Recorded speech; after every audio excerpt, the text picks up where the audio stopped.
This Dell G7 laptop is a beast of a laptop, and today we're going to make it a little bit more beastier.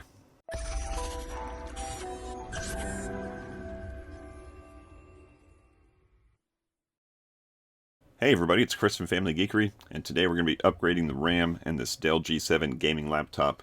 And we're also going to be taking a look at the hard drives in here. I'm not going to be upgrading any hard drives today, but just want to show you how easy it is to get to them and change them out if we want to. So basically, what I've got here is a 32 gig kit of SODIMM memory that we're going to put in here. And the reason I'm doing this is I need 16 gigs of RAM for a different project that I'm going to be doing later in the week.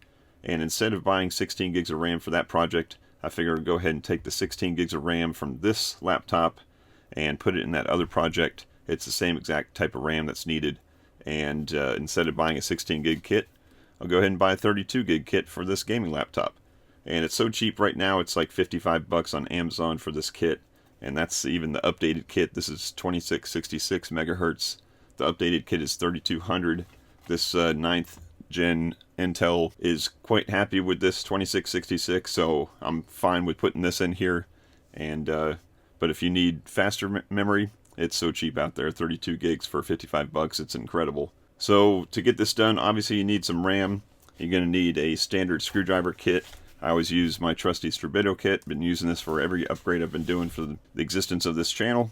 And you can find that on Amazon. I'll put a link right down there. But before we get started, make sure you've got your laptop all the way shut down, not just put into sleep mode. Go ahead and do the full shutdown. And we're going to flip it over and open it up. Alright, so I flipped the laptop over. We're going to take this bottom lid off. So to do that, I've got a PH1 tip on this driver kit. The PH0 will work also, but the one seems to fit a little bit better. And as I take these 10 screws off, there's just 10 screws around here, one in the middle. I'm going to put them on this little magnetic screw keeper that comes with that Strabito kit, and that just helps me from losing anything. So let's go ahead and take all these off, and I'll be back in just a minute. Alright, so I've removed the screws and put them on my handy little holder here. And you want to note that these two screws up at the top here, not the corner ones, but the two at the top, are going to be captive, so don't take those all the way out. They will just kind of pop up, and you'll hear the case kind of pop up a little bit, and they're just going to stay right in there, so that's fine. And then to get this open, I would start with a pry tool if you needed to. This Strabito kit has several different pry tool options. In my case, once this thing popped up here on the edge, I'm just able to grab, put some fingernails under it, and this lid comes right off. So let's take a look inside. Alright, so with the lid removed, we can clearly see everything in here. I like how this model is very easy to find everything. That's one of the benefits of having a big, chunky 17-inch laptop, is there's room to kind of fit everything in there, and everything is well labeled in here. So we see the battery right here, and it does say, please disconnect the battery before accessing any parts or devices.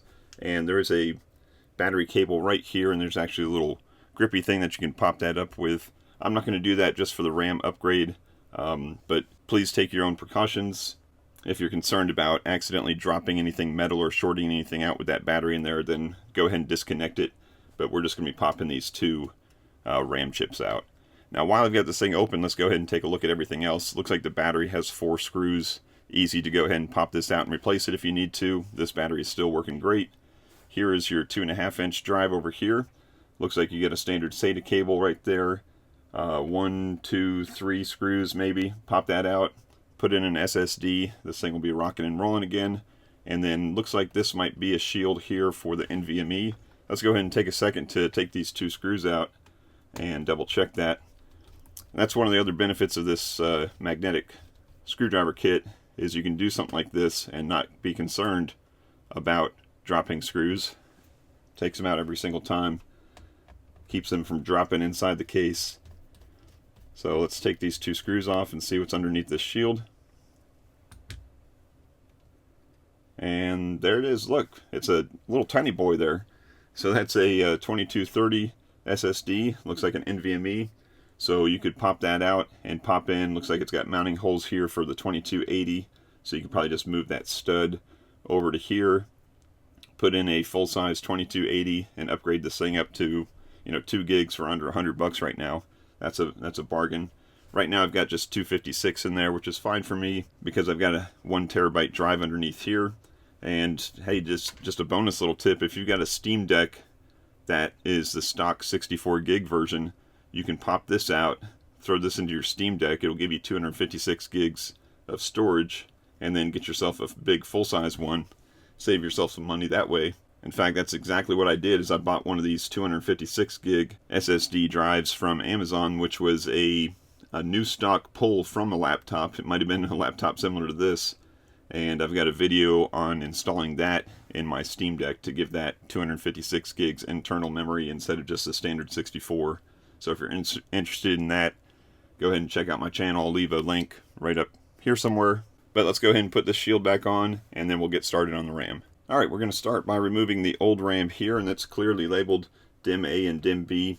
If you only have one card in, then you'll just see one of these populated, but I've got two 8GB chips in here. So we're just going to lift this little lid right here and find these two little metal retaining clips, and we're just going to separate them out. So pull them outward, and that chip is going to pop right up. Now you're going to grab the sides of the chip like this and just pull it straight out. So it will be at a slight little angle once it pops up. So we're going to go ahead and do that same thing on this other side. Let's lift up the protective flap. Take these two little metal mounting tabs here, I call them ears. We're going to pull them outward. I'm trying to do this without blocking the camera at the same time. And then it'll pop up, and you just wiggle that thing right out. So when we install this new RAM here, we're going to grab it by the sides, make sure the notch is on the right side, lift up our little flap here, which is protective, but it's kind of a pain in the butt at the same time.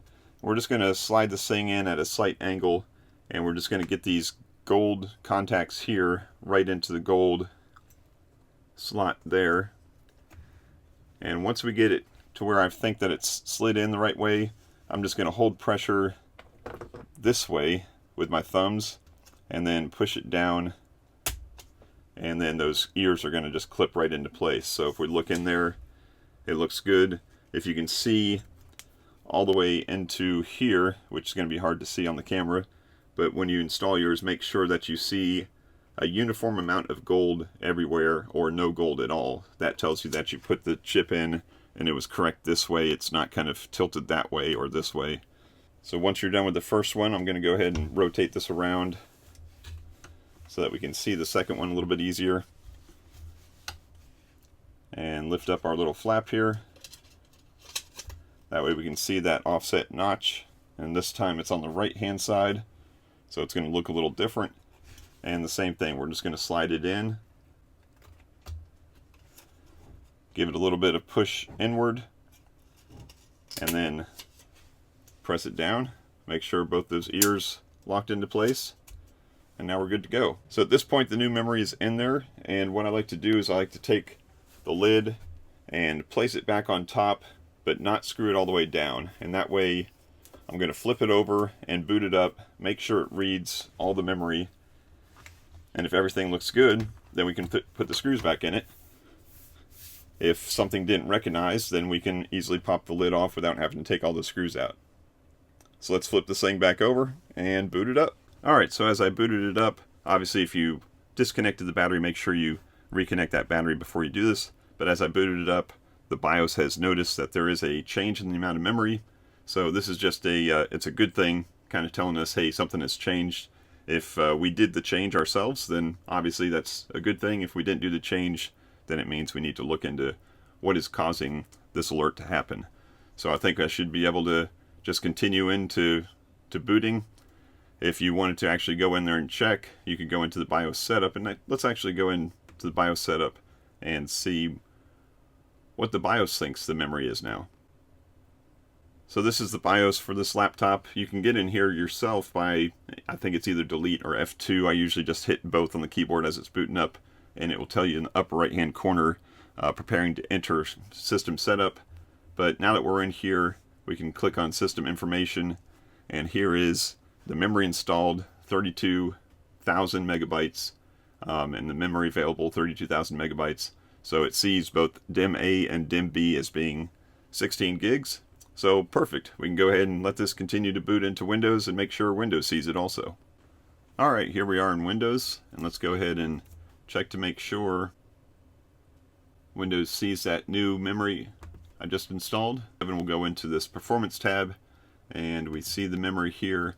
It's reading 26 gigabytes available because it is probably using some for the integrated graphics when it's not using the built-in GPU, but it's showing 2 SODIMMs installed, 32 gigs max up here, and it's showing the 2667 megahertz. So that is the full speed of that RAM. Now I've read some things that said that this particular laptop does not allow XMP profiles. I don't know if that's been changed at some point with a firmware upgrade, but it's kind of weird that Dell does that on a performance laptop like this. The conspiracy theorist in me says maybe it's because they want to upgrade all the gamers to their Alienware series, since they own that company also. But that's, like I said, that's just a guess. For me, I used the 2666 memory, and it worked just fine. So now that we know that that works, we can go ahead and flip this thing back over, put all the screws back in, and we'll be done. So I think that's going to do it for this video. That was a pretty easy upgrade. Like I said, I like how it's very easy to find everything inside this laptop. The hard drives, even the wireless card, the battery, all easy to take out and put back in. So if I ever need to upgrade anything else in the future, I'll go ahead and show you guys how to do it with another video. But for now, if this was helpful to you, I appreciate a thumbs up. If you have any questions, throw them down in the comments below. Check out the rest of my videos. I thank you as always for watching, and until next time, peace out and geek out.